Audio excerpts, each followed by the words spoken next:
Hi, everybody. Welcome to another week of Wrestling with Wrestling. I'm Steve, and joining me, as always, is the great Doc Gregory, the best goddamn referee in all of professional wrestling. Look at him. Look how innocent he looks.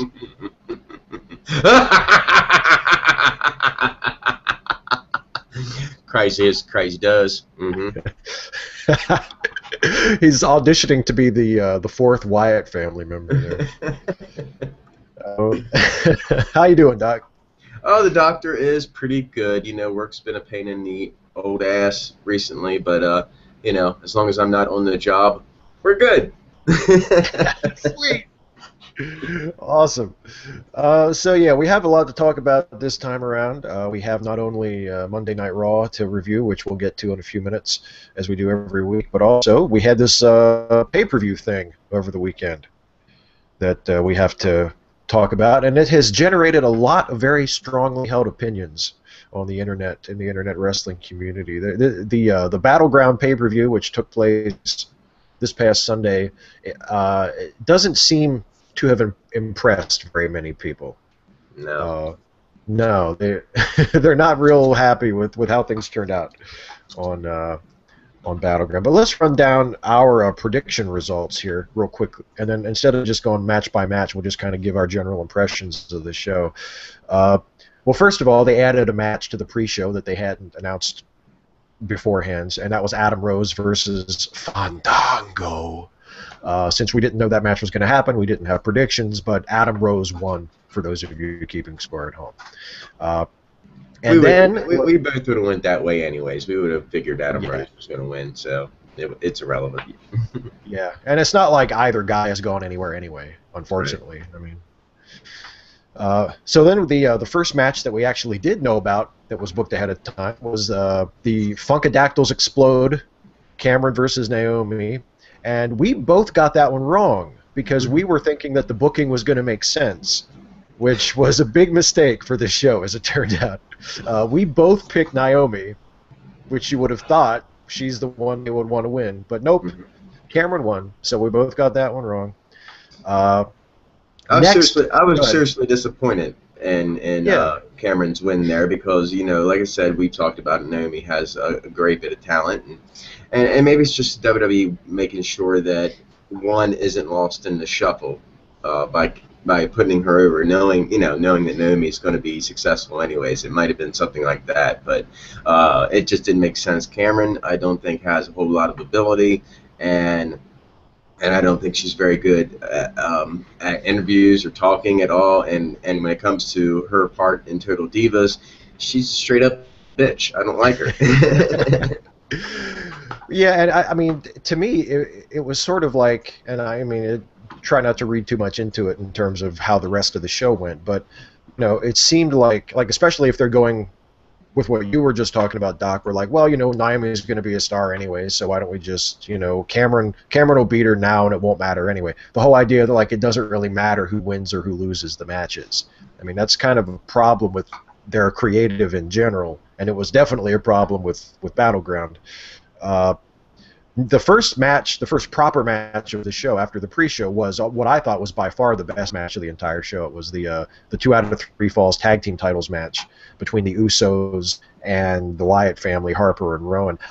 You got this one right, I got this one wrong. You called the Usos, I called the Wyatts, but I didn't mind getting this one wrong at all because this was an awesome match. This was by far the best match of the show. What did you think? Well, I mean, honestly, when it comes to the Usos and Rowan and Harper, I think that each and every time they have faced off, they bring something new to the table. It's never to me that this feud has never been boring, and it just seems to keep getting better, and it culminated in that 2 out of 3 falls at Battleground, which made it unique. But I thought they just stepped up to the plate and took that one home. It was an awesome matchup between those two, and like I said, you know, I posted right then when I was watching and how much I respected these guys for really giving us what we both probably consider the best match of the night. It was an awesome tag team match. You don't get to see those too often, but I feel good about this one. I feel good about winning against the Usos. I've been supporting the Usos for a while, and I think they're a good tag team. But I did say last week that good guys do win the 2 out of 3 falls. Yeah, that's right. And it was a classic 2 out of 3 falls match too. Like the heel won the first fall, and then the baby faces had to come back and win the next 2 falls. That's how it's usually done, with good reason, because you got like instant drama. As soon as the good guys fighting from behind. Okay, so the next match was the Divas match, AJ versus Paige. We both got that one right. We both called AJ. Then I picked Paige. I picked Paige on that one. Oh, yes, you did. That's right. You did. You picked Paige. I have it written down right in front of me. How did I miss that? Anyway, yeah, well, I got that one right. You got that one wrong. So we're tied at 1 apiece at this point, because I called AJ and you called Paige. Next was the Swagger versus Rusev match. One of my favorite feuds that they have going on right now. And technically I got the result right because I picked Rusev to win, but you got the spirit of it right because you said it was going to be an indecisive finish so they could carry on the feud. Mm-hmm. So that leaves me with 2 right and you with 1 right, because Rusev won the match, but he won by a countout. Yeah, if I go old school here, we talked about it of how we were going to score that one because I was right about the count out. But I'm an old school wrestler, and Jesse the Body Ventura would tell you it doesn't matter how you got that win. The win's in the column under win, so you deserve it. Doesn't matter how you got there. So yes, that's win. Right. It's the WWE might not give a shit about who wins and who loses, but it's still real to us. Damn it. It's real to us, damn it. Somebody won and somebody lost the pretend match, and it was Rusev who won by countout. Then next was supposed to be the Ambrose versus Rollins match, which was, I think, in terms of the build-up and in terms of the crowd interest, probably the hottest match on the show. The result of the best booked feud on the show right now. And so, of course, they did not have the match at all. For no reason. I mean, nobody was injured. Both guys were there. Both guys were ready to go. They just decided not to have the match for whatever reason. But technically it was awarded to Rollins by forfeit because they did an angle where Ambrose got kicked out of the building for attacking Rollins backstage. So technically that one goes into my win column because I called Rollins winning. But we'll talk about that more in a second. The big story from that match is not who won, is the fact that there was not a match. Now, the really big surprise in terms of results was the next match, was Bray Wyatt versus Jericho, because you and me and pretty much everybody else in the whole world assumed that Bray Wyatt was going to win that match. And Chris Jericho won that match. I have no idea how that makes any sense at all. Yeah, me neither. I figured, he went in with a great feud with John Cena, won a few matches that, and they were phenomenal. They were really good. You actually, for a moment, made me interested in seeing a John Cena match. Right. And as a reward, what do you get? You get to lose to Chris Jericho on his first return. Where he's only back because he's in between albums. Really. Yeah. It's. I don't get that. I don't get that at all. We'll talk. I want to talk more generally about the show in a minute, but I mean, yeah, that's one of those booking decisions that just I have no idea what they're thinking there. Then there was the Battle Royal for the vacant Intercontinental title. I picked a name out of a hat and said The Miz, and whoever was booking the show must have picked the same name out of the same hat because they decided to give it to The Miz. And you had said you were calling Bo Dallas. Didn't turn out to be Bo. It looked like it was. They teased it being Dolph Ziggler, but then it turned out that Miz had gone under the bottom rope and snuck in. He did the Vince McMahon 1999 Royal Rumble finish, where it looked like Ziggler had won, and then Miz came in and dumped him over the top. What was nice about that is I completely missed the Miz leaving the ring in the first place. So when I thought Dolph Ziggler won it and Miz came back in, I was like, where the fuck did he come from? Because I completely missed that he had left the ring. Yeah, and they didn't, they didn't underline it too hard during the match. Like there was, I think when I was watching the show live, I remember one shot of the announcer's table where you could kind of see Miz like laying on the floor, but they didn't, Michael Cole wasn't like, Miz hasn't been eliminated. Like they didn't blow it. So it was a surprise when Miz came back and they were like, oh yeah, he was never thrown over the top rope. I thought it was actually a pretty good Battle Royal. I did Uh, too. I mean, I was shocked, and I mean, Bo did last to the last like 4 or 5 guys, and really the guys who are at the top of that list of winning the belt were the last 4 or 5 there. So, but yeah, by far it was a great battle royal. I mean, we'll talk about how I feel about the whole show here in a second, yeah, but and the battle royal was good, but it's not like a showcase of talent when it comes to battle royals. I mean, if I ever went to an independent show and I asked what I was doing, they said you're going to be in battle royal tonight, I would just instantly think, oh great, easy night, awesome. right.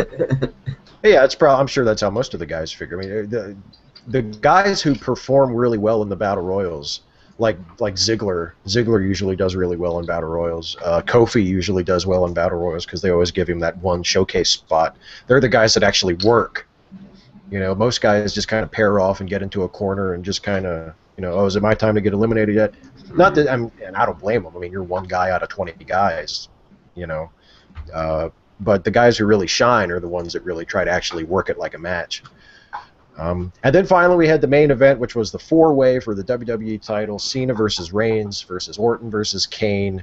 We both got this one right. We both called Cena, even though I think, I mean, I would say I thought maybe the crowd that night would have preferred to see Roman win it, but then again, the crowd was kind of weird that night. The crowd wasn't really as lively as you might hope that they would be for a pay-per-view like that. But anyway, we both got that one right. So the final score for our predictions for Battleground was I got 5 right and Doc got 2 right. Yeah. So it's the rare occasion where I clearly won.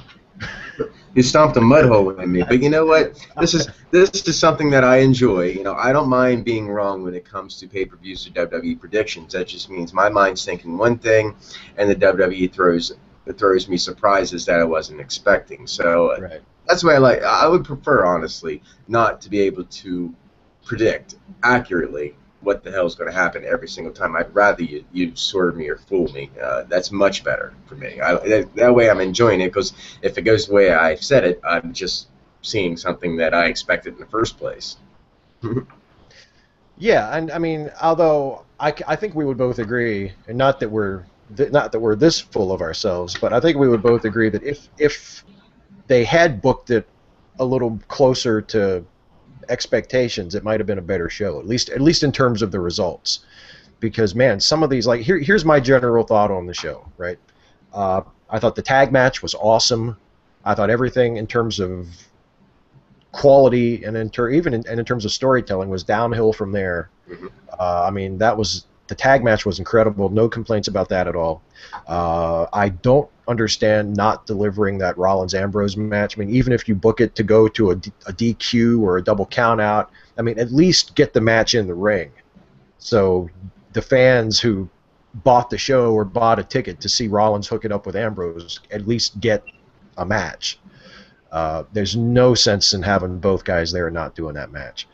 And then Wyatt losing to Jericho on the same night that Harper and Rowan lost to the Usos, albeit an awesome match. I mean, the problem with the Wyatts now is that they cut awesome promos and they have awesome matches, but they're chokers.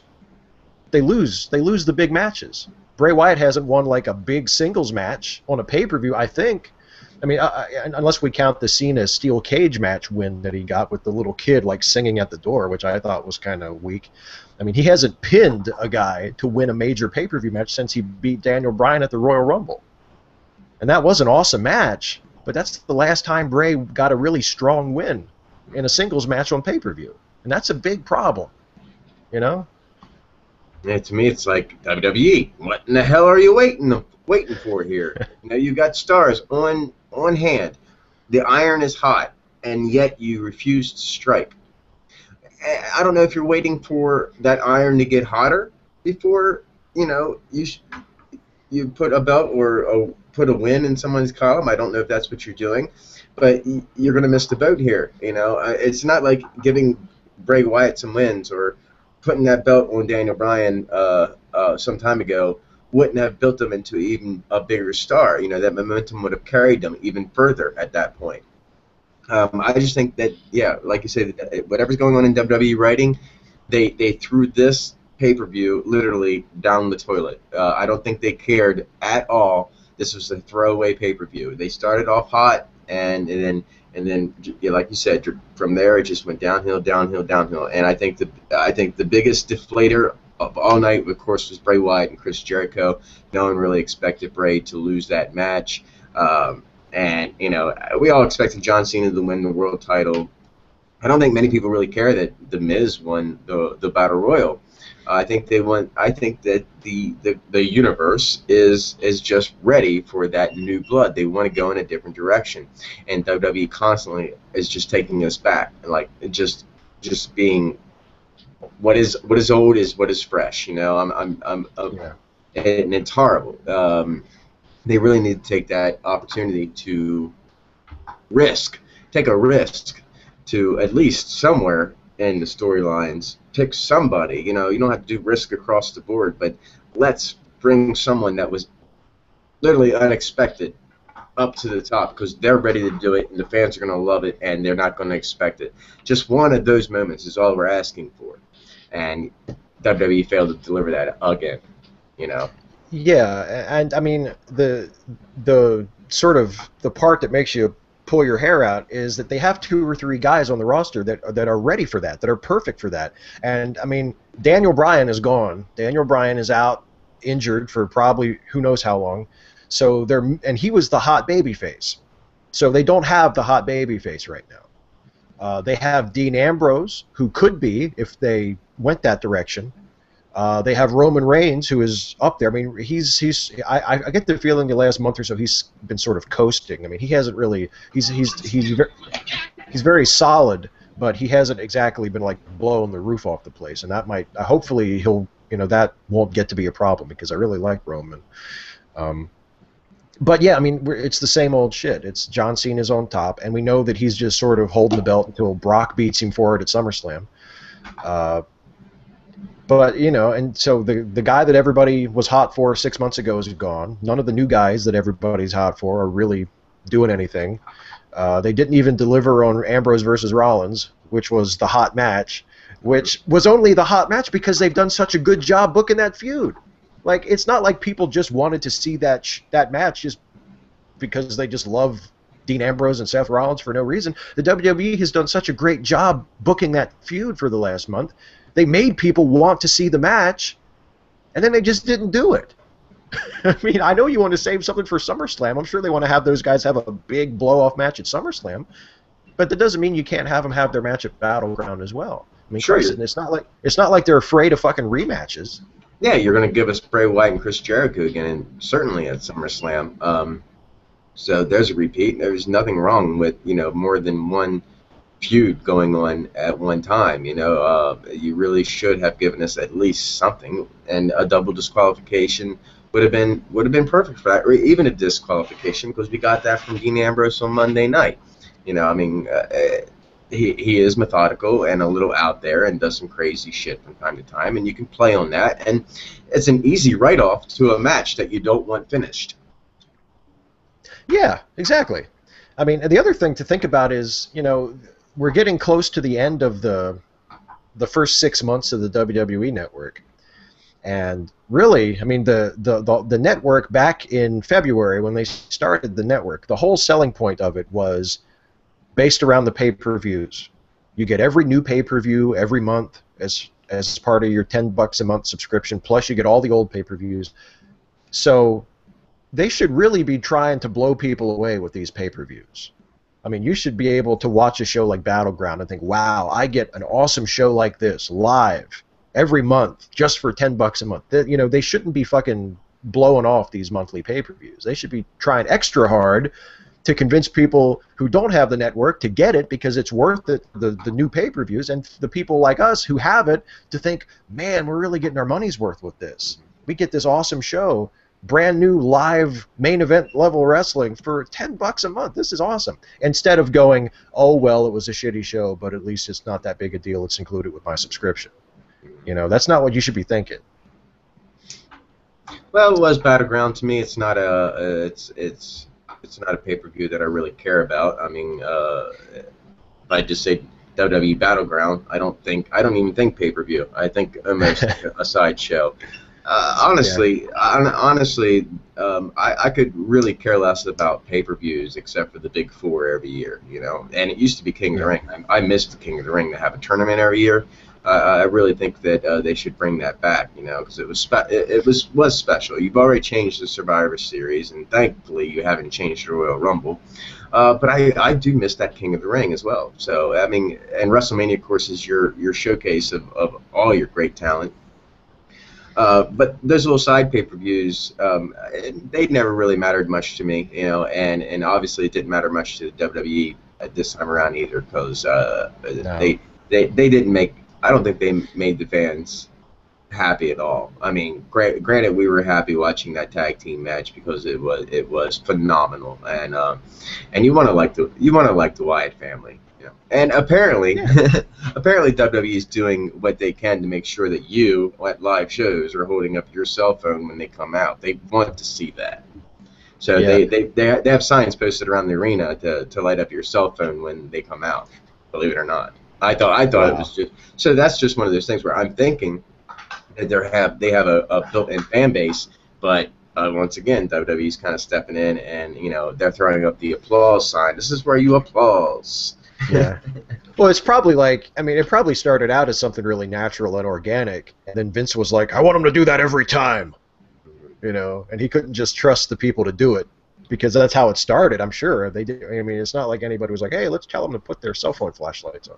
I mean, the fans probably just started doing it one week just naturally because the arena goes totally black for that entrance, you know, and then somebody saw it and was like, we got to make sure they do that every time.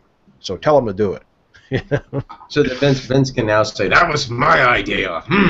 No routine fan actually thought of that. That was a McMahon idea, and damn it, I'm gold. Everything I touch is gold except for the World Bodybuilding Federation, the XFL, or the reboot of WCW, or the reboot of ECW. Just pretty much everything. Everything except for those like half dozen really huge fuck ups that everybody always remembers. Um, well, let's talk about Monday Night Raw, man, because that was the next night. That was the night after Battleground. It was live from Miami, Florida, and Triple H was out for the opening promo because you never start a wrestling show with a match. What are you, stupid? You start a wrestling show with people talking. That's how you start a Yeah, wrestling show. you got to catch us up to speed now, because us fans we're thicker than a wall, so we got to make sure that we're reminded 20 times a fucking show what's going on. I mean,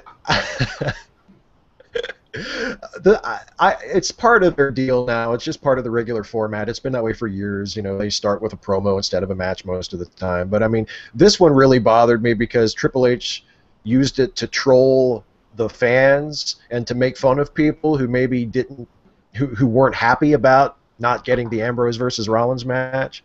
You know, because he cleverly disguised it as him being upset that John Cena kept the title, but he was talking like, you know, an aggrieved wrestling fan, like, I didn't get what I want, and now I'm going to go tweet about it. now. I'm going to tweet about it. Yeah, I'm going to put it on Facebook right now because I'm a big baby that I don't get what I want.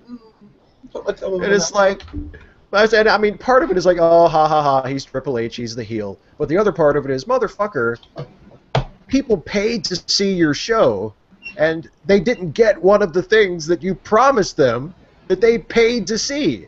Yeah. And now you're going to make fun of them for being pissed off about it? What, I I mean, put something up on Twitter? I mean, if you have a problem with me putting something on Twitter, then why is Michael Cole over there ramming down my throat? If you like what you see here, what you want to do is type in hashtag what the fuck are you talking about? You know? right. I mean, Oh, they're always talking about putting shit on Twitter. They've been pushing people to tweet for like 2 straight years. Every time they get in front of a TV camera, it's always like, tweet us at this and use this hashtag and blah, blah, blah, blah, blah, blah. You know, oh, we're the most socially media active show on television. But if people tweet stuff they don't like, oh, then you're just a bunch of babies. You're just a bunch of marks. You're just a bunch of fucking whiny internet marks. Fuck you. You're just a bunch of losers. But if you tweet exactly what they tell you to, when they tell you to do it, well, then you're a part of the WWE universe.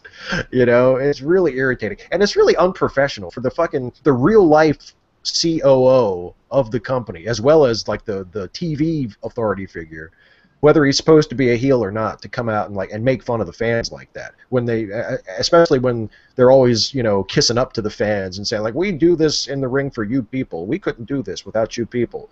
But you better not criticize us. It really got on my nerves.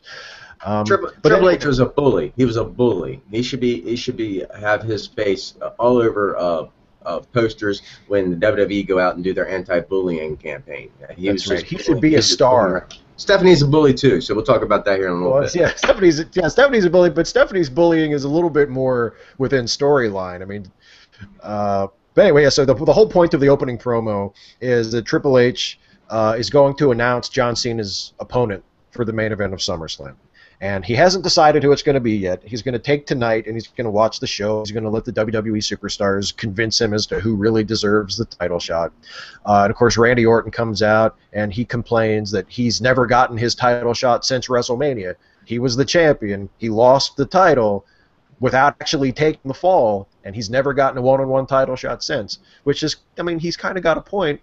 Valid point, He's pointing out like a major hole in their booking since WrestleMania, that the former champion has never gotten the title shot since losing the title.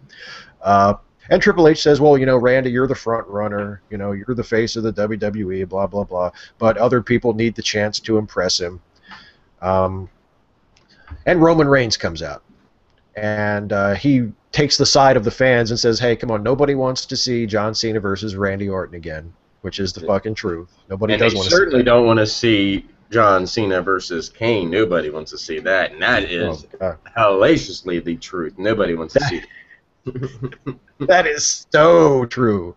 And he says what they really want to see is John Cena versus Roman Reigns, which I think is probably closer to the truth. I think they'd really just rather see Roman Reigns just run in and just punch John Cena in the face and for the match to last about 10 seconds. I just think people are just tired of seeing John Cena.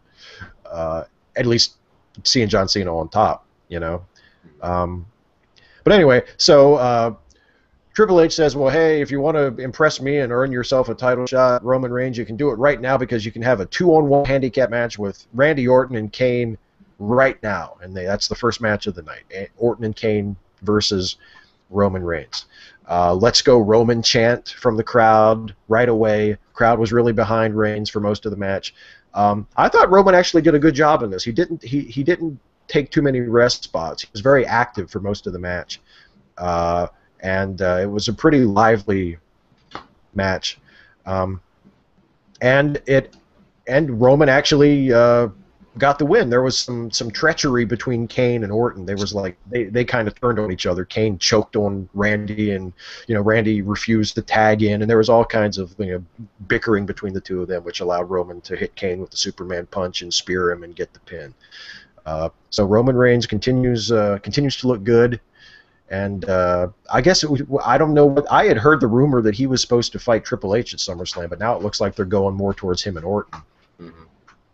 Yeah, poor Kane. Poor Kane. He lost that four-way. Of course, he's the one that took the pinfall in the big four-way at Battleground, and Randy Orton left him high and dry here at this match, and he got his pin there. Kane, it's his fault. He don't trust Randy Orton. He's tired of being Randy's Orton's lapdog and working for them. But look at it this way, Kane, brother. It's better to lose together than to lose on your own, because now you're probably going to have to face off against Randy Orton, and you're going to lose. Right. Yeah. I mean, I understand what they're doing with Kane. Kane's sort of the top guy who's there to lose to the other top guys. I mean, it's not a surprise when Kane takes a fall in a match like that. But, he does it so often that he doesn't really seem like a top guy anymore because he loses so often. Yeah. But, it's kind of tough to avoid that. I mean, it's like you need to have the guy who's there to sort of be the jobber for the other guys. But if he does it too often, then he starts to look like a jobber instead of a main eventer. It's a tough, needle to thread. Yeah. Well, they could throw So Kane. They could throw Kane some Yeah. extra shit like during Raws or SmackDowns or main event to at least make him look like he's still that demon.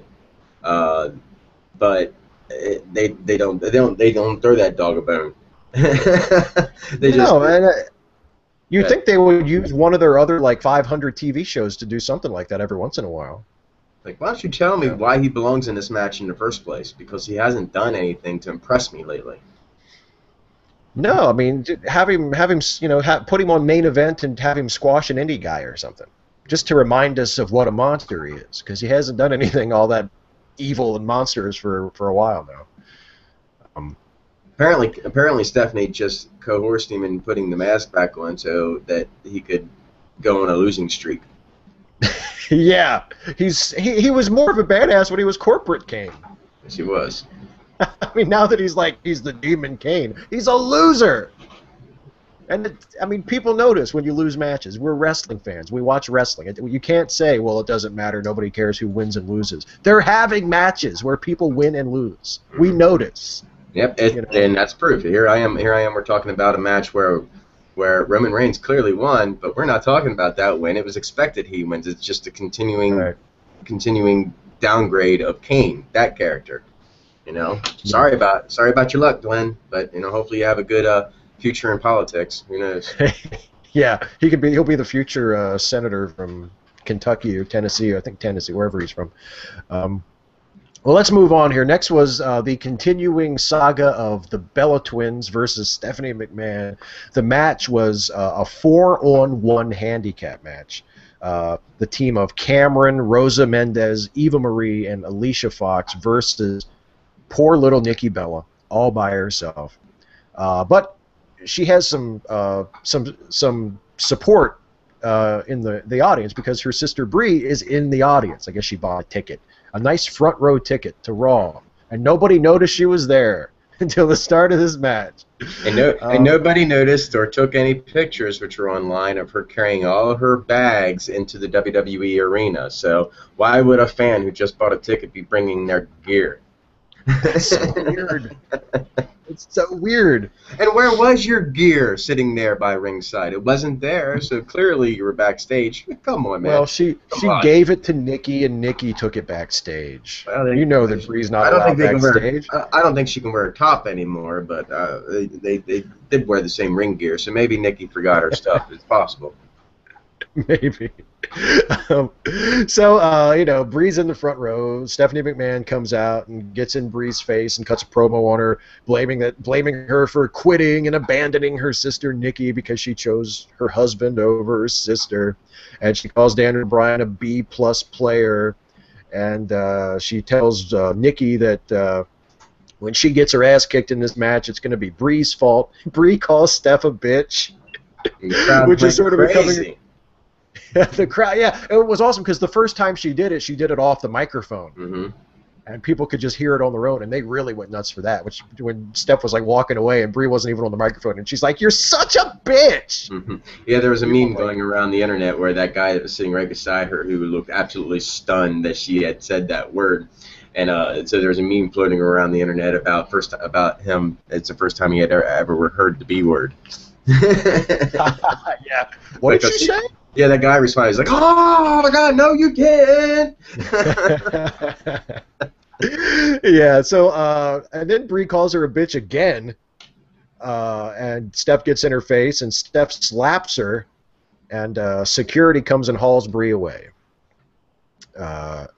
So then the match happens, and it's not really much of a match. It's like just a 4-on-1 pile-on. All four of the heel divas just jump on Nikki and stomp her and beat her up, and Alicia ends up pinning her with like not even a minute. Like it's barely even a match. And then after the match, Steph reminds Nikki again that this is all Brie's fault, and she tells her that sooner or later Nikki's just going to quit too, just like Brie. So the saga of the Bellas versus Stephanie McMahon rolls on. I'll tell you what, at least it's a story for the Divas that doesn't have to do with the Divas title, and I like it a lot better than the fucking Fandango Summer Rae Layla stuff, so I'm not going to complain too much about it. But I picked right up on this, man. I took right to the internet when I saw this happen. I'm like, well, Brie just read her storyline on her entrance back into WWE. Can anybody smell a lawsuit? Right. Yeah. It's like, man, it's like you really are like a book, WWE. I know exactly where you're going for the most part when you're telling stories. Matches, you might swerve me, but storylines, I know how you're setting it up. I've seen it time and time again. Yeah, they love these lawsuit storylines, don't they? I have no idea why. What is so interesting about a wrestler suing somebody? But they've done that. They did that with Big Show last year. It looks like they're doing it with the Bellas, or at least Brie had Steph arrested later on in the night, which we'll talk about when we get there.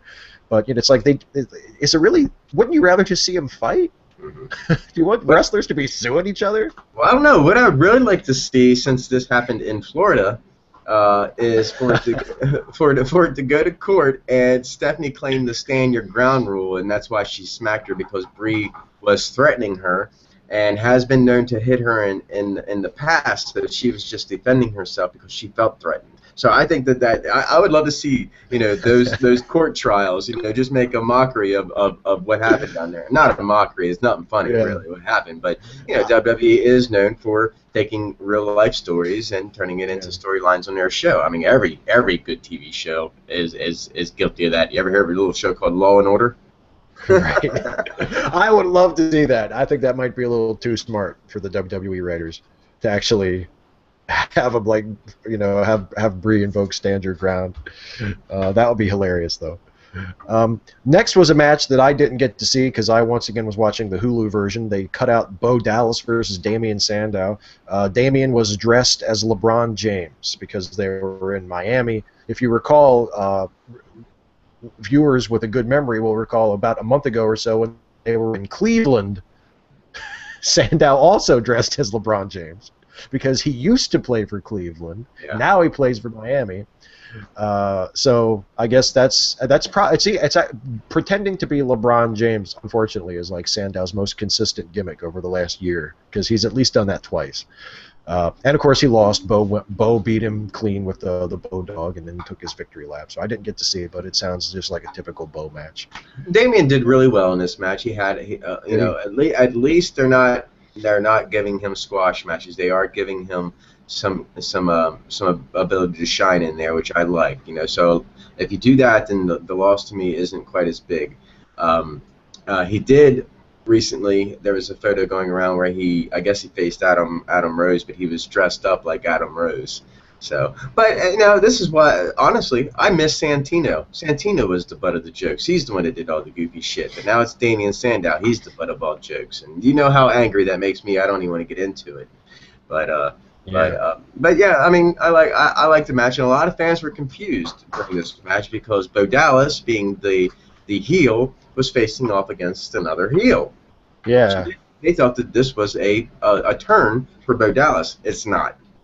He's still a heel, and he's going to be a heel. It's just, again, one of those things where WWE is combining the two. It's kind of like they're blending it. Remember that Shades of Grey speech that Vince gave back in, when the Attitude Era started? That's what that is. It's Shades of Grey. I mean, I don't mind two heels fighting ever, because why not? Heels get a chip up under a chip on their shoulders, and another heel can get a chip on their shoulder. Two bad guys will fight each other. They won't see eye to eye. They're assholes, so they will argue even with each other. Yeah, and there have been some really good heel versus heel matches over the years. Not a whole lot of them, but there have been some really memorable ones. Next up on the show, the Wyatt family are out for what was announced as Chris Jericho's highlight reel. But what had happened was the Wyatts jumped Jericho in his locker room before the segment and stomped him down and beat him up. And then Bray kind of came out and took over the highlight reel. And he cuts a promo, tells the crowd that Jericho is not here for them, but that he, Bray Wyatt, is, and he always has been, and he always will be there for them. And he says that even though he lost to Jericho at Battleground, that loss doesn't matter because that was a battle, and Bray is focusing on the war. And he invented war. And he's not very good at it. Yeah. Don't you have to win a couple battles to win the war? I mean, again, it's like, see, this is the problem. What I was talking about earlier, like Bray cuts awesome promos, and he and especially lately Harper and Rowan have had really great matches, but they lose. Like you can only lose so many times before it just starts to sound hollow. Before it's just Bray coming out and just talking shit, and everybody knows he's full of shit because he always loses.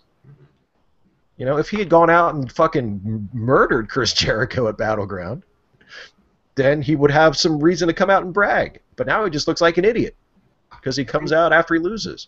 And Jericho coming back is just one of those moments. I mean, I know he's here for a while, at least until the next Fozzy tour starts. But he should be used as a talent that is still good. He can still pull off a win, but you got a lot of young guys in there, and we need to enhance that talent a little bit. So Jericho, you'd be perfect for that. Kane seems to get it. I don't know what's so special about Chris Jericho that he deserved to win that match, his first match back in the WWE. I think that I see they're going with the rematch here, but I just was really, really disappointed that once again they had made Wyatt look really weak. We talked about how he really needed that win, and now he really needs the next win. Now we got to wait for the next one. But is it too late? I ask you. Is it too late? Yeah, well, because now it's like he doesn't just need a win at SummerSlam and a big win at SummerSlam, like a fucking dominant win at SummerSlam. He needs like 3 or 4 in a row. Mm-hmm. I mean, it's not like, well, he'll beat Chris Jericho at SummerSlam, and then he'll be right back where we need him to be. No, he's a loser. It's like I don't know how people can be in the wrestling business for as long as Vince McMahon has been and forget what it's like to be a wrestling fan. I love Bray Wyatt. He's one of my favorite guys on the show. I think he's great on the mic. I like him in the ring. He's young. He's motivated. He's fucking awesome. He's a loser. He's lost big matches for like the last 6 months. I mean, if you want me to either be afraid when he wrestles the good guys that I like, or to root for him when he wrestles people I don't like, he can't be a loser. I mean, if he's a loser, there's no reason for me to care about him. If there's a loser, then he's just Zack Ryder who can cut a better promo. Absolutely. You know, if all you're going to do is talk, and I've run into plenty of those guys in my lifetime. They're all just talk. So, and then when Showtime came, yeah, you didn't walk the walk. You just could talk the talk. And Bray's getting stuck in that. Yeah. I mean, I don't know literally, because you got a lot of young WWE universe out there. I think he can rebound from this, but you're gonna have to do something really quick. You've gotta throw him something at SummerSlam that is special, unique, and then keep throwing those at him, say through the rest of the year, just to push him as a dominant wrestler. That he just doesn't talk. He will actually come in there and beat your ass. Yeah, that's why it was so awesome to see him beat Daniel Bryan at the Rumble. Even though I love Daniel Bryan even more than I like Bray Wyatt. But it's like Bray got in Daniel's face. He got in his head. He said he was going to beat him, and he did. And that's why when he started going after John Cena way back in February, it was really exciting because Bray had proven himself. He wasn't just a guy with a big mouth. He could take care of business in the ring, and he could win. And now here we are, 6 months since that last really big high-profile win, and he's just a guy with a gimmick who loses matches, and it sucks, because he's great. Yeah. Speaking of awesome guys who lose a lot, the next match on Raw was The Miz versus Dolph Ziggler. And I wrote in my notes, and I wrote this before I actually watched the match, is it time to set up the title match at the pay-per-view by having the champion lose a non-title match? And that's exactly what time it was, because it seems like that's the only way creative in WWE knows how to set up a challenger for a championship anymore, is to have the champion lose a non-title match to the challenger. That's exactly what happened. It wasn't a bad match. Ziggler always delivers with the match. Miz is still doing the try to avoid getting hit in the face thing. Dolph ended up winning the match clean. He hit the zigzag, and he escaped an attempt at the skull-crushing finale and hit the zigzag and got the pin. And I'm glad to see that Dolph won, because Dolph doesn't win nearly as often as I would like him to. And the crowd definitely was behind him, as they have been lately. But again, it's just another example of, Miz just won the title. the night before, and he won it in a battle royal. He didn't even pin anybody or submit anybody to win the title. So here's your brand new Intercontinental Champion, who is yet to strongly win a match with the title, and his first night as champion, he loses clean to the guy he tossed out in the battle royal. And then they wonder why people don't give a shit about anybody other than the main event. Yeah, you got a whole pool of young talent and babyface talent. You know, you got a ton of them over there at NXT. You just bring one in for the night and put him up against Miz at least, so that you could make him look like a better champion. To lose it the first night, to lose a match the first night after you are declared the champion doesn't sit well with me. You've made that belt look weak again. You've made that. I have faith in both these wrestlers that they are going to go out there and perform quite well. Ziggler is an awesome talent, and The Miz has come a long way. Even if nowadays he looks like the fucking wrestling version of Johnny Cage. That's perfect. Yes. Fight. I'm waiting for him to throw like an underhanded fireball at somebody, so that would be cool. Yeah. Those fucking sunglasses he wears. I know. That's totally Johnny Cage. It's like, God, he looks like such a loser wearing those sunglasses. Yeah, I don't know if he looks like Johnny Cage or he's about to pull me over for speeding with those sunglasses. So, but the whole Hollywood angle with Miz does not roll with me. I don't like it because you haven't started anything good or anything big budget. That does not make you a star. You're not The Rock. The Rock don't come down there and brag about him being a huge. The WWE brag about it, but The Rock is pretty humble when he comes down about being a huge star that he is. Of course, the heel's not going to do that. But it doesn't hold any water with me. Holds no water. That gimmick holds no water. Holds no water. Nah. So next was a tag team match, another Divas action. Nice to see at least them attempting to tell some different types of stories with the Divas. AJ Lee and Paige, who entered the match as best frenemies, versus the duo of Natalya and the vindicated accused shoplifter Emma, who was released for like 20 minutes and then rehired, and now here she is back on Raw. Good on you, Emma. Good on you, you bubble buster. That's right. You bust those bubbles, girl. And of course, because the crowd are filled with assholes, they chant CM Punk at AJ, which really gets on my nerves. It's really disrespectful. But good match. I thought it was actually some hard work from everybody involved. But the crowd, for most of the match, seemed really dead until Natalya got Paige in the sharpshooter. Up until then, it seemed like the crowd was just kind of, I guess everybody was up taking a piss or getting popcorn or something, but the crowd was dead until the finish of the match. But they did get into it by the end. I'll give all four women credit. They hung in there, they kept at it, and they got the crowd into it by the end, which I thought was really cool to see. Paige gets caught in the sharpshooter. Paige gets the tag to AJ. AJ hits Natalya with the Shining Wizard, and then locks her in her submission hold, the Black Widow, and gets the tap out. So AJ and Paige win, and then after the match, Paige finally turns like full-on heel and turns on AJ and just beats the shit out of her. Yeah, it was throws good her into the barrier. I love that. She grabbed her hair and yanked her down. That was really good. I had to tip my hats, man. And for all you fans that actually have to use the pisser to take a slash or whatever during these Divas matches, you got to know which ones to watch. Okay, the beatdown with Nikki Bella and the four other women. That one's a bathroom break. Who really gives two shits about that one?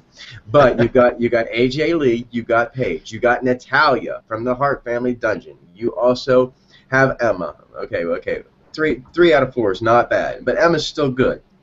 That was the match really to watch if you wanted to watch a good, wrestling match. And if you got up to use the pisser during this match, then shame on you. It was a good match, and but are we ready for an ongoing AJ Lee and Paige feud? I mean, we've seen it a few times. They passed the belt back and forth. It's like is there no one else to get involved here to throw into this pool? I mean, Natalya hasn't done shit, and she's one of the most accomplished freaking female wrestlers there is over there, and they just continue to use her to build up these new girls. That's what Natalya's job really is, to help these new girls come up to speed, which sucks, man, because she's got that resume, and they don't do anything with it. I agree, and yeah, she isn't. You know, she's been sort of out of the loop for long enough that if they really got serious and got behind her again, it would be kind of fresh. Mm-hmm. You know, because she's been used to put people over for so long. I was so happy to see them finally let Paige show some personality and show some edge and show a little bit of what she had in NXT, which made everybody so, you know, get behind her so much. I think she's going to work so much better as a heel than as just like a smiling, you know, underdog babyface. Like, oh, I'm just happy to be here. You know, that was so boring. She was having good matches, but she had no personality. Hopefully now she'll have a little bit more personality. And the fans will actually get behind her again, like they did in NXT, which, you know, yeah, goes to show you, WWE, that exactly. it doesn't matter which side you stand on. They respect the talent and what they are able to do with the storyline. You hand it to them. That's why I love Goldust. You handed him shit and he turned it into gold. Dust. Oh man, he's done that like 20 times. Like they've given Goldust, Dustin Rhodes, more shitty gimmicks and storylines since he's been with the WWE than almost anybody, and he makes all that shit work. He's incredible. I mean, they threw him into a tag team with Booker T. That was an awesome tag team. You know, the stuttering Goldust, like da da da da. Yeah, which was so stupid, but he fucking made it work. And he said, "Yeah, shit, yeah, I'll do that. I'll get that over." I mean, it's like he's incredible.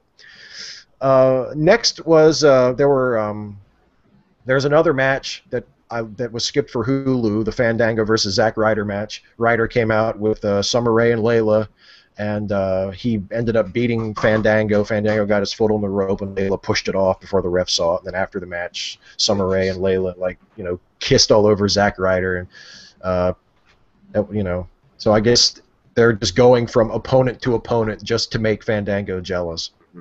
Yeah, I don't know who's got the worst job here. Is Zack Ryder, who usually wins? He was thrown a bone this week. Is it Fandango, who is commonly on a losing streak? His gimmick never really got over. Or is it Summer Rae and Layla, who, because they're in this feud, got a love and kiss on every fucking wrestler that come out and faces Fandango? So who's got the worst job here?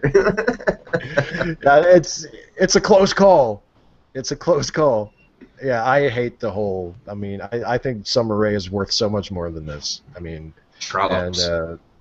yeah. But okay, next was a performance by Flo Rida.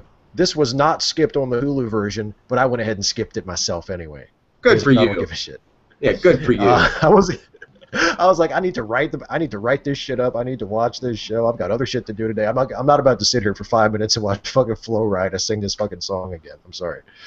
But the really important thing happened after the performance was over, because this was when they did the Stephanie McMahon arrest angle, where it turns out that Brie Bella called the cops on her ass for battery, for smacking her, and the detectives show up, and there's kind of a long little drama there at ringside, which I thought was really well done, because it seemed like it was real. It seemed like it was natural. The detectives were like, the security guy kept saying, like, let's just take it backstage. Let's just take it backstage. Why do we have to do this out here? And, there wasn't a microphone on anybody, and everybody was really calm. There was, I don't know if they were real cops that were brought in to play along or what, but the one guy who was doing most of the talking was really convincing. I mean, there was that one part at the end right before they cuffed Steph where he looks at the security guy and he says, "Hey, that's the last time I talked to you."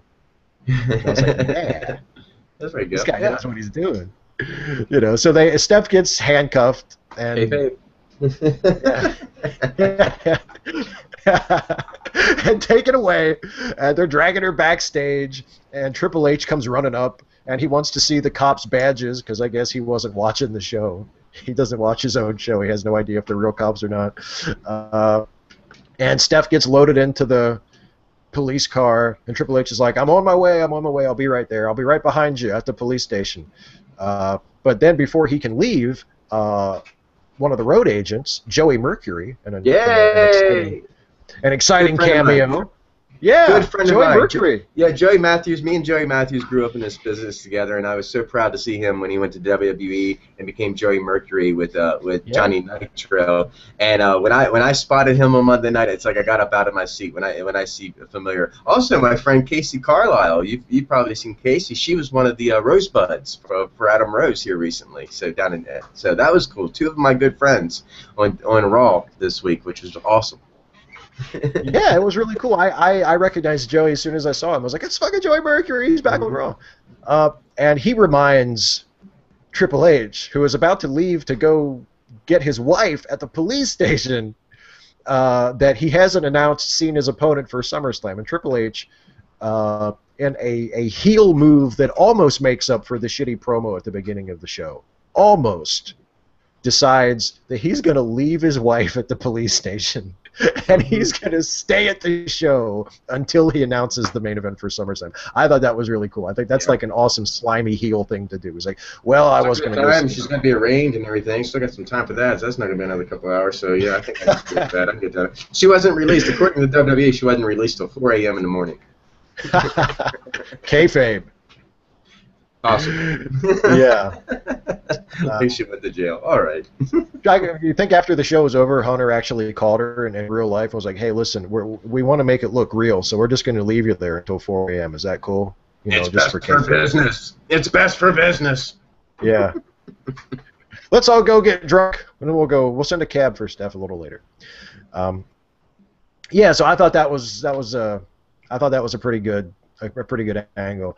It makes me wonder, like they pull off this really awesome angle for Brie Bella versus Stephanie McMahon. I mean, it's like an awesome build-up for what you know is not going to be that great of a match. Mm-hmm. But it was good for what it was. It would possibly, from what I hear in the rumor tank, it could possibly get interesting because you had that unnamed factor, or that factor of Nikki Bella in the feud, and where's she gonna go? So this could get real interesting, from what I'm reading. Well, I hope so. But once again, I just want to say, fuck you, Flo Rida. Right. Yeah. Right. That's right. I want to see you on my fucking wrestling shows, bitch. Get off. Yeah. Really. But he's from Miami. I don't care. Then do somebody's theme song who's going to be on wrestling every week. Then I mean, exactly. when he fucking shoved Heath Slater, I wish I could jump through that goddamn screen and well, no, I wouldn't have been able to. Yeah. You seen the arms on that guy? There ain't no way I could have touched him. But still, I'm like, just for someone like him to come in and embarrass a professional wrestler.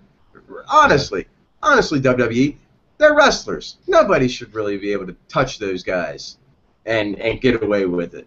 You want to make every single one of your workers look that, even though they lose a match, make them look like they could beat everybody else in the real world. And you time and time again punk your wrestlers out for fucking celebrities. Yeah, it's not cool. Yeah, you're right. Even the wrestlers who lose should be pushed as, I mean, compared to regular people, every wrestler should be pushed as a badass. Mm-hmm. Next was there were two more matches that Hulu skipped. The Ryback versus Kofi and Big E match. Wow. Ryback won that one. Ryback pinned Kofi in a roll through from a flying body press.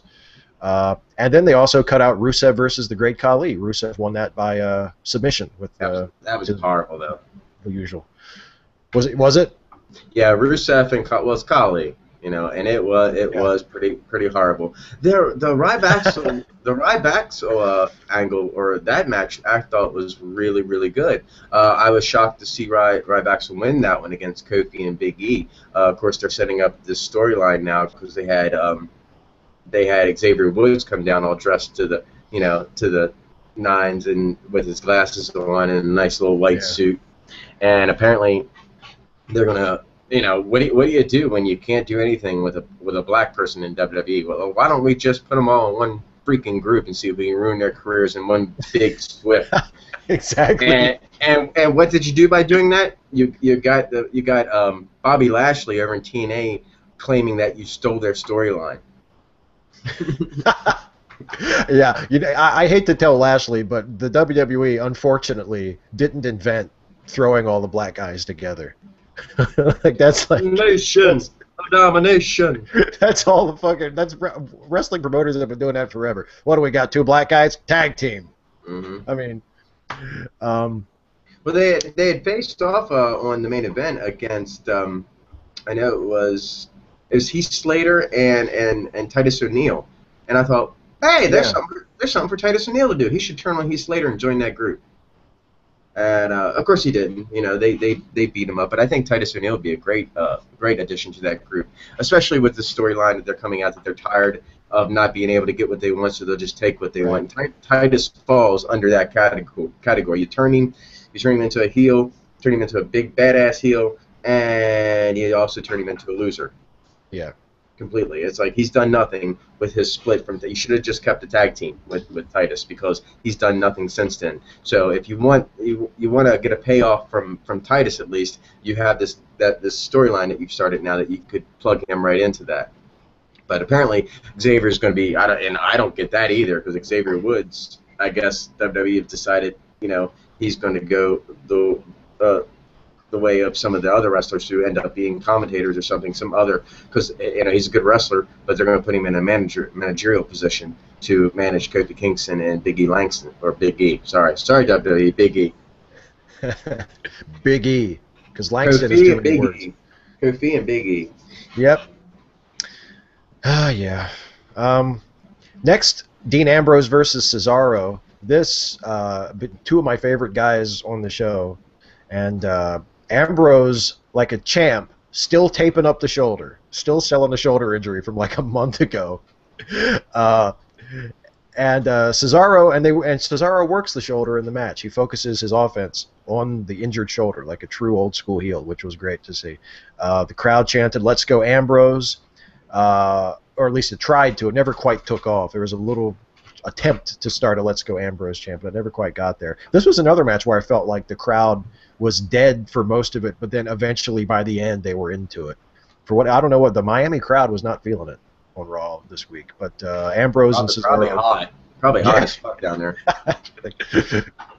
But Ambrose and Cesaro hung in there, and they got him into it by the end. And the finish was there was a really cool spot where Ambrose did like a dive, like a pescado over the top rope and onto the floor where Cesaro was, and Cesaro fucking uppercutted him. Mm-hmm. That was a cool spot, and it ends with a DQ. Dean decides to get himself disqualified by grabbing a steel chair from ringside and just fucking whacking Cesaro with it on purpose, and then sitting in the ring and going like, "Come on!" Yeah, we could have done something like that at Battleground. How did we miss that one? That's so weird. That would have worked, right? Mm-hmm. That would have worked perfectly. I wonder why they didn't do that. I remember a guy back in the day, and we should use him as a legend one week, but he was known as the Berserker, right? Hey!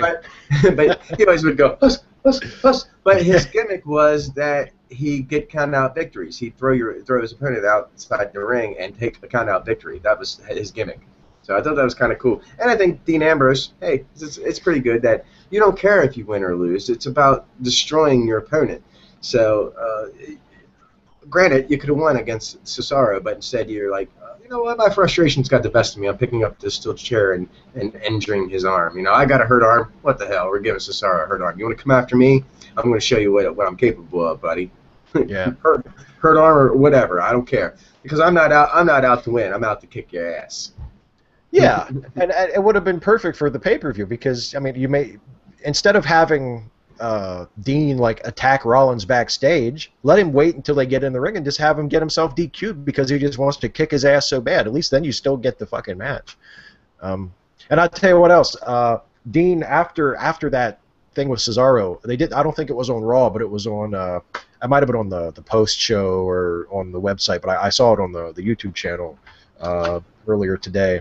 There was Dean cut a really funny promo backstage after that, where he said that he thinks that him getting intentionally DQ'd against Cesaro should count as a win for him. If Seth Rollins getting a forfeit counts as a win for him, like he doesn't see why that's fair that he lost and Rollins won. Apparently, but that doesn't really make sense there, Dean. No. I'm sorry. He's just kind of nuts. I think he's just nuts. But then the funny part was when he told Stephanie McMahon that they were all praying for her. Like, Steph, hang in there. I know some guys. They fixed things for me in the past. I can get you their numbers. You know, hang in there, Steph. We're all praying for you. And it was a really good. I'm wondering. I can't remember the names he used, but I'm wondering are those actual guys in wrestling or something like that, or where did you pull those names out of? It was a funny promo when he turned and showed concern for Stephanie McMahon. One of them was Tony something. It was, I know a guy named, it was like, I don't know, like, Yeah. But they were names like you give mobsters. Yeah, exactly. So next was, and I actually technically, as far as matches, that was the main event because that was the last match of the show. Because next Triple H was out to announce John Cena's opponent for SummerSlam, and Randy Orton comes out because they love trolling the fans. They make you think it's going to be Randy Orton when you know damn well it's not going to be Randy Orton. Roman Reigns runs in and attacks Randy before he actually gets to the ring, and Orton and Reigns brawl backstage, like through the crowd and out. And then Paul Heyman walks out. And we haven't seen Paul for a while on TV, and he tells Triple H, well, Randy Orton and Roman Reigns are fighting each other, so Plan A won't work. Seth Rollins isn't going to be able to cash in Money in the Bank without Dean Ambrose jumping on him, so Plan B won't work, so maybe Triple H has no choice but to choose Plan C. And Plan C is Brock Lesnar. The Beast Incarnate. The Beast Incarnate. And Brock comes out, and everybody's like, happy to see Brock because he hasn't been on TV since like WrestleMania pretty much.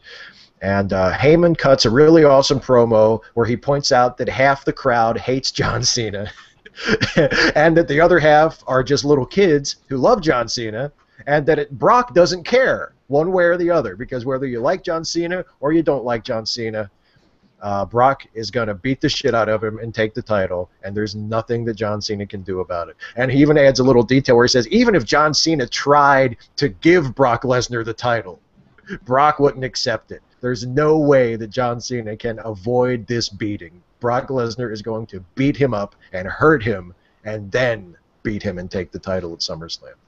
Yeah. We'll see. We'll see when predictions come, because I don't think that's going to happen. Really? Then where does Seth Rollins fit in? Yeah, that's true. Well, again, we're thinking about whether or not, assuming that the booking's going to make sense. I mean, yeah, sure. But Brock should win. Brock should win that feud when it comes up, because you've spent a mint on this guy. Why not put the belt on him? Yeah, let him beat the Undertaker streak. Why not put a belt on him? So might as well do something with him. Yeah, it's all it's missing from this guy is a little bit of gold. But the problem with putting gold on Brock Lesnar is that commits him to a more of a full-time schedule, and I don't know if he wants to do that. So that's kind of why I'm leaning on maybe John Cena will beat him. I don't know. Yeah, and there's also, maybe Brock would be willing to do it, at least, maybe not a full-time schedule, but maybe agree to defend the belt maybe once a month until the Royal Rumble or something, or maybe even until WrestleMania, who knows. I'd be fine with that. I would be absolutely fine with that if you defended the belt once a month and you just maybe popped up on TV from time to time. I think that's almost perfect for the world title. I don't want to showcase it every damn week. No, and speaking of that, we didn't have, Cena wasn't on this show. Yeah, Cena was off this week. Cena was off, which I thought was great. Because like you just said, you don't need to have the champion on TV every single week. It actually works kind of better if he's not always in your face. But the other half of that is, if Brock would be willing to do it, is the WWE willing to spend the extra money? Because I don't know. I haven't seen Brock's contract. I would imagine there's a clause in there that would allow him to work additional dates, but it's probably going to be expensive. Yeah. So, is WWE willing to pay him however much extra on his contract to have him come in for a day or two extra every month between now and whenever he drops the belt? Who knows? Tough call. Vinnie Mac's lost a lot of money here recently, so yeah, he's tightening that belt up. Yeah, and honestly, even before they were tightening the belt, I mean, their booking has been so undisciplined. Where they might have a meeting and decide, okay, here's what we're going to do. We're going to put the belt on Brock at SummerSlam. He's going to come in for one Raw and one pay-per-view every month to defend the title and interact with the challenger. He's going to keep it until WrestleMania, and then he's going to lose it at Mania to, let's say, Roman Reigns. Okay, that's our plan. Let's go for it. And they'll do it for a month, and the buy rate for the first pay-per-view won't be as high as they were hoping, or the subscriptions for the network won't jump like they hoped, and they'll just fucking kill the whole thing. Like, they have no patience. It's like, oh, it's not working. Quick, do something else. So, well, it's almost like the news going around now that they completely dropped the Swagger versus Rusev feud. Yeah.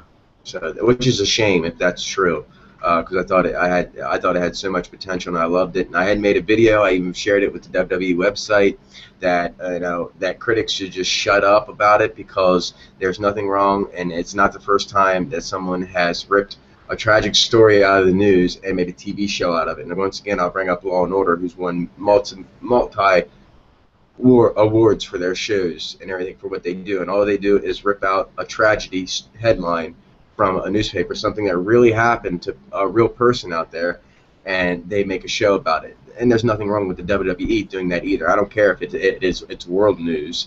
They've been guilty of that when we invaded Iraq. The whole Sergeant Slaughter turning, it's nothing new. So I posted that video saying, because I didn't want this feud to end, I wanted it to go further. I thought it had a great potential. So I just made a video trying to tell the critics to shut the fuck up.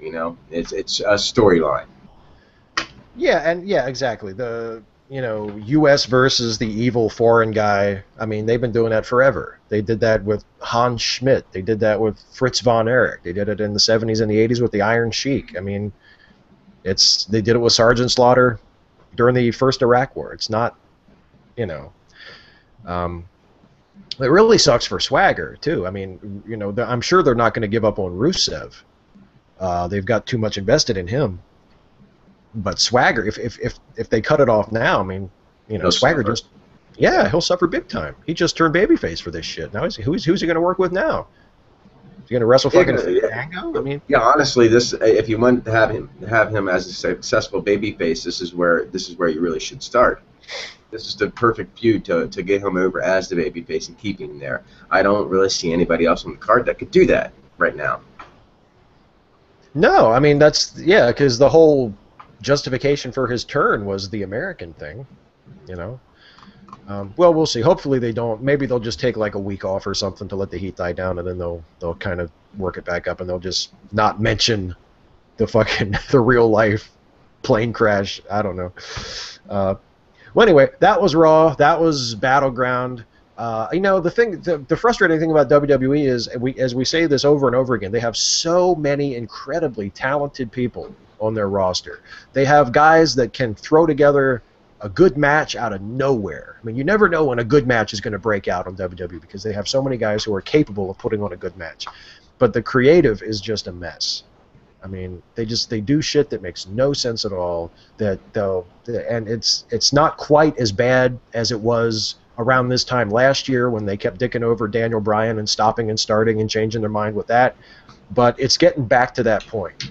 I mean, the sweet spot they were in around WrestleMania and following is kind of in the rearview mirror now. They're really starting to come up with to get back into their bad habits as far as creative, and it's really frustrating to see. But not a bad episode of Raw. I'm not really crazy about ending shows with promos, but Paul Heyman cuts an awesome promo, so I'm not going to really complain about that too much. Yeah, I'll take that. Yeah. On a side note, I'd like to wish the best of future endeavors to our good friend for years, Mr. Jim Ross, whose WWE contract runs out today. So Jim Ross, after today, is no longer with the WWE, and I wish him luck with whatever he does, even if it's just sitting around putting barbecue sauce on everything. Yeah, it is definitely the WWE's loss. I mean, Michael Cole does fine for what they have him do. I'm not a Michael Cole hater at all. I think he actually does really good considering the shit they have him say and having to fucking push the app and Twitter all the time. and not get to talk about matches. I mean, I'm not even sure if it would even make a difference if JR was calling it instead of Michael, because of just the way that job is done now. Yeah. But JR is one of the greatest, if not the greatest, play-by-play lead announcers that wrestling has ever had, and it's definitely a big loss that he hasn't been a part of the company in some way, you know. And if you listen to his podcast, if you're a wrestling fan and you have time to listen to another podcast every week, Jim Ross's Ross Report podcast on Podcast One is excellent. I mean, even if you're not interested in who the guest is, and he usually has pretty interesting guests, but even if you don't care about the guest, listen to it for the first 10 or 15 minutes so you can hear like his thoughts on wrestling. It's a lot like his commentaries that he writes on his blog. Really good mind for the wrestling business. Really interesting insight. I mean, I can't say a bad thing in the world about Jim Ross. Speaking of legends, you like that segue? I do. It was good. It's not as clever as one of mine, but we'll take it. I'm not always that great with the segues. It's time to talk about something else. What can I say? Let's talk about our legend of the week. Doc, Sure. Who is our legend of the week? Well, me and Steve had a little side chat before the show because we were swearing that we had talked about this legend before, but we both decided that, screw you, it's our show, and if we want to talk about him again, we will. And if you missed it the first time, here it goes again. But I still think that we haven't done this guy as a legend yet, but we've talked about him enough. I'm talking about a guy who has held a number of championships in the world of wrestling. He has never been the WWE, I should say WWF, the WWF champion ever. He is well known as being one of the very few guys, the only guy I know of because he's famous, the only guy I've ever known to spend his career as a babyface. And I'm talking about a man born Richard Henry Blood, which is a cool name. That is a cool name, Richard Henry Right? Blood. It's an awesome name. You had to have been a heel. He was born on February 28th, 1953, but he is better known in the ring as Ricky the Dragon Steamboat, one of the best ring technicians and aerialists that have ever visited the square circle, or ever wrestled or worked inside the squared circle. As we know, Ricky Steamboat has held a number of championships, like I said. He started back in 1976 as a babyface, and he was going under the name of Sam Steamboat Jr. He worked in the AWA and Championship Wrestling from Florida and Georgia Championship Wrestling. In 1977, he joined the National Wrestling Alliance. Of course, that is under the Jim Crockett Promotions at the time. You're talking about a guy who was instantly thrust into a feud with Ric Flair, and that is a feud that is known to be one of the best things he's ever done in his career, besides the one that I will eventually get to, which to me is one of the best matches ever. But yeah, he was immediately thrown into a feud with Ric Flair for the Mid-Atlantic Television Championship, and he got into it one time with Flair on television. Flair was goating him and everything, and Steamboat actually gave him a backhand chop. You remember those backhand chops that Steamboat would give you? Yeah. And knocked Flair the fuck out. It was pretty cool, but he spent 8 years over in NWA, and during that time, he had won the United States Heavyweight Championship 3 times. He'd won the Tag Team Championship 6 times, once with Paul Jones and the other 5 times with Jay Youngblood. He held the NWA Mid-Atlantic Heavyweight Championship twice. He held the Mid-Atlantic Tag Team Championship 4 times, and he also has won the NWA World Television Championship 2 times in the NWA. So he had a hell of a career over there, facing off against guys like his former partner Paul Jones, who turned heel against him, Baron von Raschke, weird name. Got to feud, of course, when he was with Jay Youngblood, and that was a good tag team back in those days. Was feuding with the Briscoe Boys, feuded with Tully Blanchard, so he had a lot of really good matches. Of course, in 1985, he joined that's where I came to know Ricky the Dragon Steamboat. He joined the WWF at that time, and that's where he earned the name, or was given the gimmick of the Dragon. That's why we know him as the Dragon. But he made his inaugural pay-per-view debut at the very first WrestleMania, where he pinned and defeated Matt Bourne. And if you don't know who Matt Bourne is, just think original Doink. That's who Matt Bourne is. He was the original Doink. So, but yeah, he faced off against Matt Bourne at the first WrestleMania. That was September 14th, 1985. Oh no, I'm sorry. That's not the favorite. WrestleMania is always first of the year. But he got into after that match with Bourne, he got into a feud with Mr. Fuji and Don Morocco, and actually got to wrestle Mr. Fuji in a Kung Fu Challenge match. Interesting. Don Morocco, I thought, was pretty good guy. He wasn't much on speaking, and he was probably one of the worst salivators when it came to speaking. You know, you didn't want to be standing in front of this guy when he was angry. But after the feud with Morocco ended, he got into a little bit of a feud with Hercules and faced off against Hercules at WrestleMania 2 and won.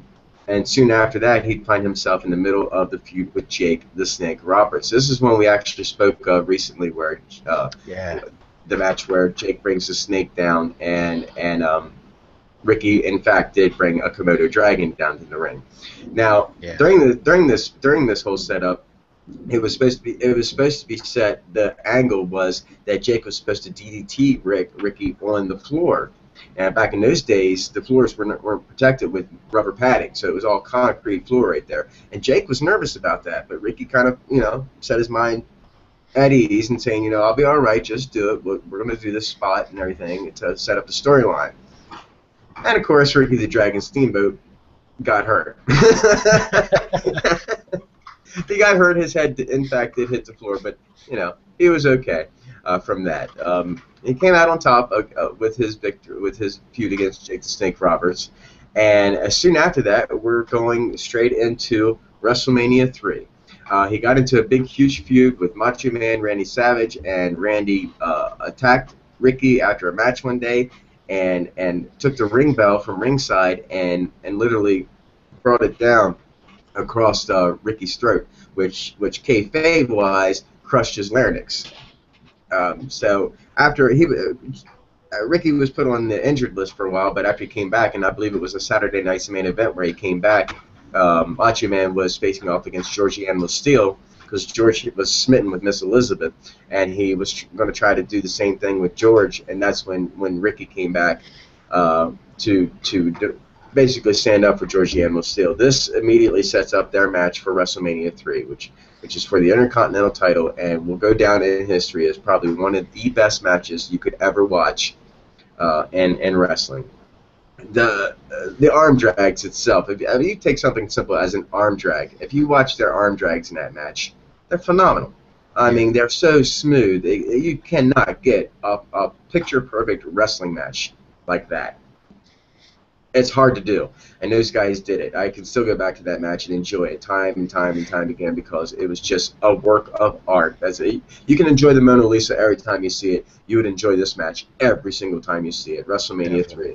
So it was awesome. He had won the Intercontinental Championship for a while, but this is around the time when Ricky the Steamboat's child, little Richie, was being born. So he asked for some time off, and the WWE did not like that at all, that he was asking for time off, and he kind of got punished for that. You never really seen Ricky the Dragon bounce back after that incident, and he'll tell you that he got punished because they one-upped Hogan and Andre at WrestleMania 3. The story tells it differently, that the WWF just wasn't happy that he was taking time off. He was going to be booked as a huge, long-reigning champion as the Intercontinental, and who knows? I mean, who knows where his career would have went after that? He had beaten Ric Flair for the NWA Championship over there, but he was just so out of reach from getting there. And if you want me to explain how out of reach he was from the title, all we have to do is go to WrestleMania 4, my favorite WrestleMania of all time, because it's a huge tournament. He lost in the first round of that tournament against Greg the Hammer Valentine. This would have been a perfect opportunity, seeing as 1 year before they got one hell of a match out of Macho Man and Ricky Steamboat. And we all know who went on to win that tournament at WrestleMania 4. It was Macho Man, and Steamboat would have been a perfect opponent for him. And I think he would have gotten that opportunity to face Savage. He did face him once, but did not win. Soon after his reign at the WWE came to an end, he returned to the National Wrestling Alliance, which would soon become World Championship Wrestling. And he teamed up with Hot Stuff Eddie Gilbert, and I miss Eddie Gilbert, man. Just saying his name, I'm telling you, I loved Hot Stuff. Yeah. But they earned a title shot at the Chi-Town Rumble, which you could probably check out. I had that on videotape somewhere, some VHS tape. That's actually a really good show, the Chi-Town Rumble.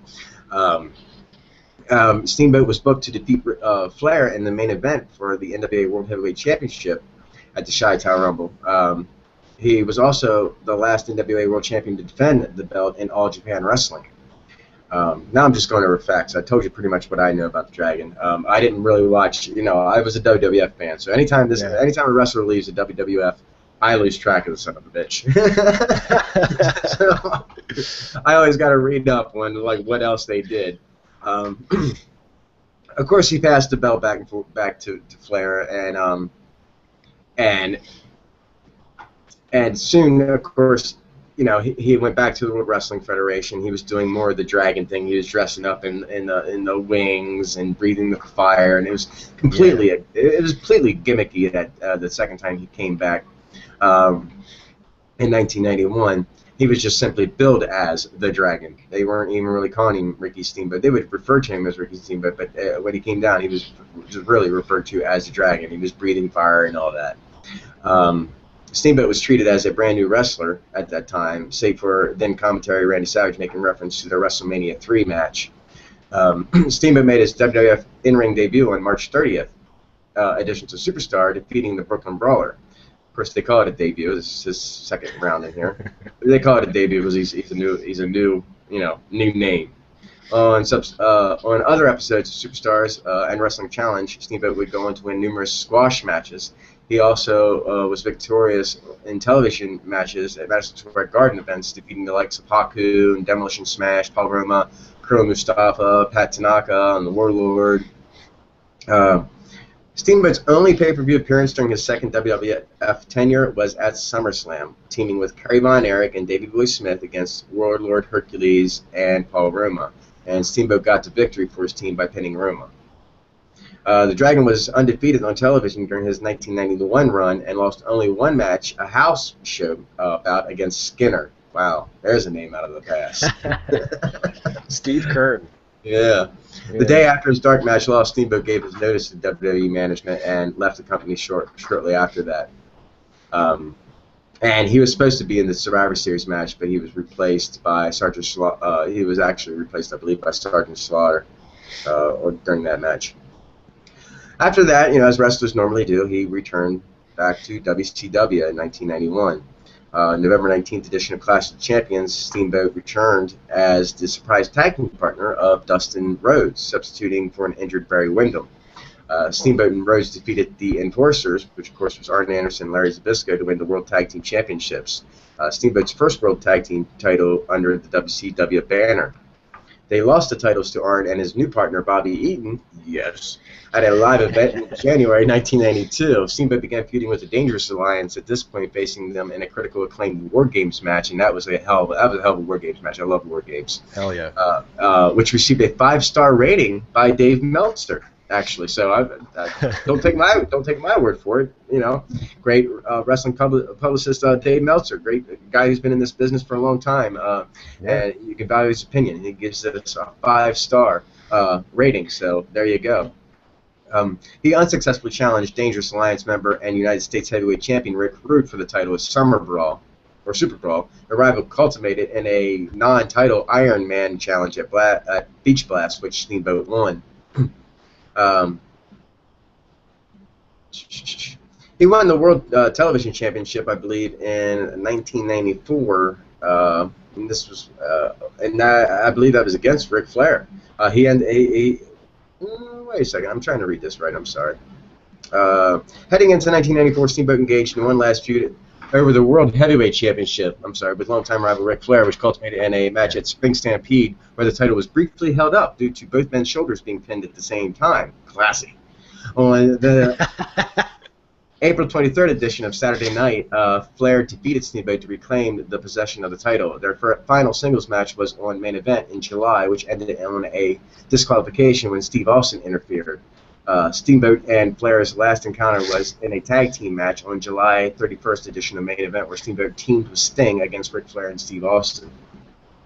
Did a couple more things in WCW, but none of them really held up to his earlier career. And in 1994, I guess he announced his retirement. We know that Ricky has done a few things. No one really retires, and Ricky has done a few things in the business since then.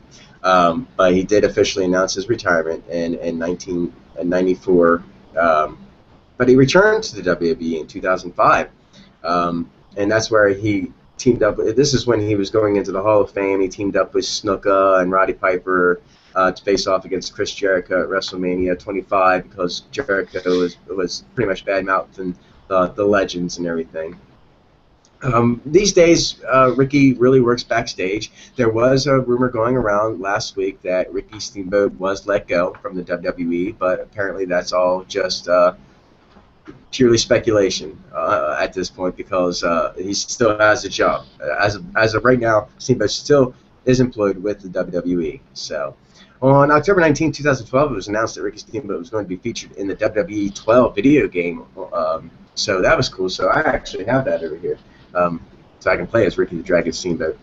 But that's my whole 2 cents as Ricky. I do believe he is one of the best wrestlers that have ever lived. I really respect the fact that he made a career out of being a babyface. It is not easy to do. It really isn't to be a babyface your whole life. Because I always think that great babyfaces, legendary babyfaces, were great heels, always. But that doesn't hold true for Ricky the Dragon Steamboat. But then again, he never really got that top prize. He never was able to capture the WWF World Title, which is a shame. But let's face it, that's entertainment. When it comes to wrestling, he held that belt. He held the NWA World Heavyweight Championship. He was respected for his ability in the ring. His matches with Ric Flair stand the test of time, just like his match with Macho Man Randy Savage. So that's my Legend of the Week, my report for Ricky the Dragon Steamboat. If you've heard it before, tough shit. You heard it again. Over to you, Steve. Man, I've said it before, and I'll say it again. Ricky Steamboat is my favorite wrestler ever. He's up in his own class, and everybody else, no matter how awesome they all are just a step behind him. I mean, he is, he was great as a babyface, I think, because, I mean, you're right. A lot of the great babyfaces were also great heels, but I think Ricky's key to success was that he could get the people to sympathize with him, and because he wasn't a good promo. And he wasn't like witty and clever, and he wasn't cool. He was like, in a way, he was like the classic like white meat babyface. But you cared about him when he was taking a beating, when he was selling. You cared about him. You wanted him to come back. You wanted him to turn the tables and get that victory. And he was so great at that. He was so great at selling and getting people to sympathize with him. I mean, he's far and away my favorite wrestler ever. I mean, those guys you listed. Of all the people he worked with, I mean, everybody knows about Flair and Savage, Jake, Don Morocco, Rick Rude, Steve Austin. I mean, when he and Jay Youngblood were a tag team, they wrestled the Briscoe brothers. I mean, just the list of people he worked with just goes on and on and on, and is just amazing. And he had great matches with all of them, and he's just my favorite wrestler ever. Apparently one of his ring names, I'm looking at his ring names here, which I said Sam Steamboat, Ricky Steamboat, Richard Blood, the Dragon, and Dick Blood. I heard that. I know that one, yeah. How are you going to be a babyface if your name is Dick Blood? I'm Dick Blood! I mean, now if Vince Russo was booking, he would have been Dick Blood like for the rest of his life. Vince Russo would have been like, oh, your name was Dick Blood? You're going to be Dick Blood again. Dick Blood is funny because it's like a double meaning. And okay, well, my I career's mean, over. I'd have kept his name. I mean, if I was named Richard Henry Blood, Oh, Richard Blood is an awesome name. I know, think right? but yeah, you would have to have been a heel. You know, I don't Yeah. think it gets over as a baby face. It's a heel name, but it's an Oh, yeah. awesome name. Yeah. Richard Blood. Yeah, but it's good that they changed it because he was a natural babyface. I don't think he would have. I don't know if he would have even been able to get over as a heel because he just seemed like such a naturally nice guy, and he wasn't really a great promo. So I mean, he couldn't get people to hate him from talking. Anyway, did you have a network show recommendation this week? Well, I sure do. First off, I want to say Ricky the Dragon Steamboat. If you didn't know, his father was English, his mother's Hawaiian. That's why he looks the way he does. And he was trained by Vern Gagne and Iron Sheik. So if you wanted to know where he got his training, there you go. When it comes to the WWE Network, I'm going to have to do it. I'm sorry, but we talk a lot about that match between Steamboat and Savage. So, and I'm sure most of our wrestling fans out there are quite aware of this. But go back and watch it again. I'm actually recommending WrestleMania 3, not really just for that match, but for the Hillbilly Jim King Kong Bundy match and all the midgets. I loved that match. That was an awesome, awesome match. And of course, we saw Hulk Hogan versus Andre the Giant. That was one of the big matches there. I'm not only have WrestleMania 3 pulled up, so I'm not going over all the matches like that. But I really think that it's one of the it was a card that really put the WWE onto the next level. I remember when Hogan and Andre got into that fight. He ripped the crucifix off Hogan, and it was a shock. It was a shocking moment. It was big for me when they were the build up for Andre Hogan for WrestleMania 3 was epic. I think they did a great job, and I was really looking forward to that match. Now I go back at that match. Now I go back and watch that match now and go.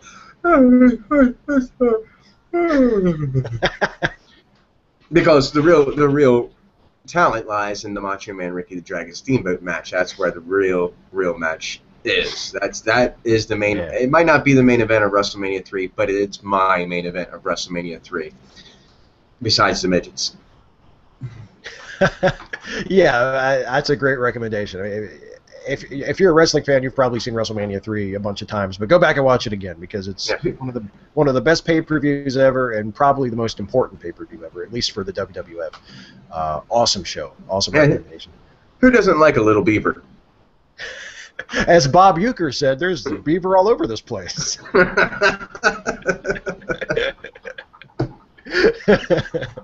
And Gorilla Monsoon tackled him in the broadcast booth. It was like. My recommendation is actually kind of sort of related to WrestleMania 3. It's a Saturday night's main event from the same year, from 1987. It just goes to show how much had changed and also how little had changed in the WWF since WrestleMania 3 earlier that year. It's from November 28th, 1987. If you're looking for it on the network, it's Saturday night's main event number 13. The main event is Hulk Hogan defending the title against King Kong Bundy in a rematch from their WrestleMania 2 match. But the WrestleMania 3 connection is that Andre the Giant is involved in the finish to continue the Hogan-Andre program that culminated at WrestleMania 3 but then continued on for the rest of the year and into 1988, where they had Hogan-Andre 2 at another famous Saturday night's main event. In 1988, so that sort of starts here on this show, and then there's also a really good Randy Savage match on this Saturday night's main event. Savage had turned babyface by this point and was sort of starting to rev up for his babyface push that eventually would take him to the world title in 1988. But he has a really good TV match on this episode of Saturday night's main event with Bret Hart, who was still in the Hart Foundation, of course. He wasn't established as a singles wrestler, but was still just an awesome wrestler.